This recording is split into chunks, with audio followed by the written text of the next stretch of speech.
Cette vidéo porte sur les fondements de la stratégie, et plus particulièrement sur la définition de la stratégie d'entreprise. Alors, dans un premier temps, je vous invite à un petit exercice rapide. Munissez-vous d'une feuille et d'un crayon. Alors, l'idée est simple. Notez sur cette feuille quels sont les 5 mots qui vous viennent en tête lorsque vous pensez au concept de stratégie. N'hésitez pas à appuyer sur le bouton pause pour faire ce petit exercice. Vous avez terminé? Eh bien, j'ai fait de mon côté cet exercice. Un premier mot qui me vient en tête est l'idée de long terme. En effet, la stratégie portera sur l'avenir de l'entreprise. Et il convient de définir ce que signifie le long terme d'une industrie à l'autre, parce que bien sûr, cela peut tout à fait varier. Une deuxième notion importante peut être l'idée de plan. La stratégie, effectivement, est un schéma directeur, une direction, qui peut s'appliquer aussi bien aux grandes entreprises qu'aux PME, aux entreprises privées ou aux entreprises publiques. Un troisième mot intéressant, c'est l'idée d'objectif. Sans S, on va appeler ça le but de l'entreprise. Vers où va-t-on? C'est ce que l'on a qualifié de vision stratégique.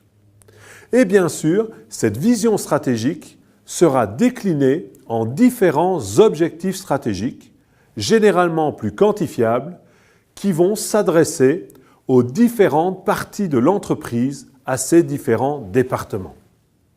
Enfin, la stratégie est aussi une question de métier. Mais que faisons-nous? C'est ce que l'on va qualifier de mission stratégique. Et bien sûr, on ne peut discuter la stratégie sans réfléchir à la notion de diagnostic, d'analyse. À la fois d'analyse externe, pour bien comprendre l'environnement dans lequel se situe l'entreprise, mais également des analyses internes, pour repérer ses forces et faiblesses, et pour découvrir ce que l'on appelle l'avantage concurrentiel de l'entreprise. Qu'est-ce que l'entreprise est capable de faire différemment ou de faire mieux que ses concurrents? Mais jusqu'ici, finalement, un mot n'est pas apparu. Un mot qui commence par C, en 6 lettres. Eh bien, c'est le mot client. Mais effectivement, le client doit être au cœur de la réflexion stratégique.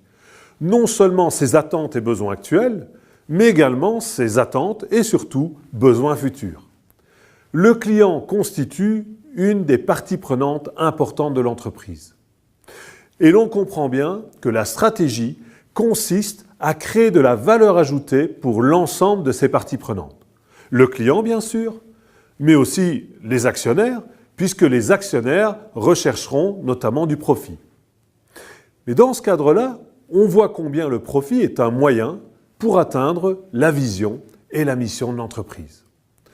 À côté de ces parties prenantes, qui sont les actionnaires et les clients, il y a aussi les fournisseurs, les sous-traitants, les pouvoirs publics, les groupes de consommateurs ou encore des parties prenantes internes comme les employés ou les syndicats.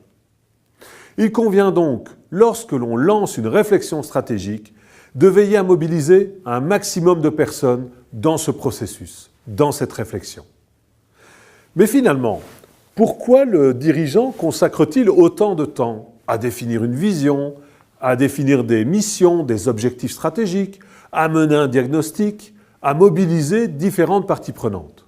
Eh bien, pour l'aider dans son rôle central de décideur, pour l'aider dans ses décisions à long terme, pour l'aider à faire des choix dans l'allocation de ses ressources qui sont par nature limitées. Nous pouvons donc maintenant proposer une définition complète de ce que nous entendons par stratégie d'entreprise. La stratégie d'entreprise consiste à définir les finalités, la mission et l'orientation à long terme de l'entreprise, sa vision, afin de créer de la valeur pour ses clients et pour l'ensemble de ses parties prenantes, en mobilisant son environnement et des ressources et compétences spécifiques pour bâtir un avantage concurrentiel soutenable. Elle permet de prendre des décisions qui engagent l'entreprise de façon durable. En résumé, la stratégie, c'est bien une boussole guidant les décisions qui engagent l'entreprise à long terme. Elle demande donc une articulation entre une mission et de l'action. En conclusion, je vous laisserai alors sur cette citation. Une vision sans action reste un doux rêve, mais l'action sans vision est un cauchemar.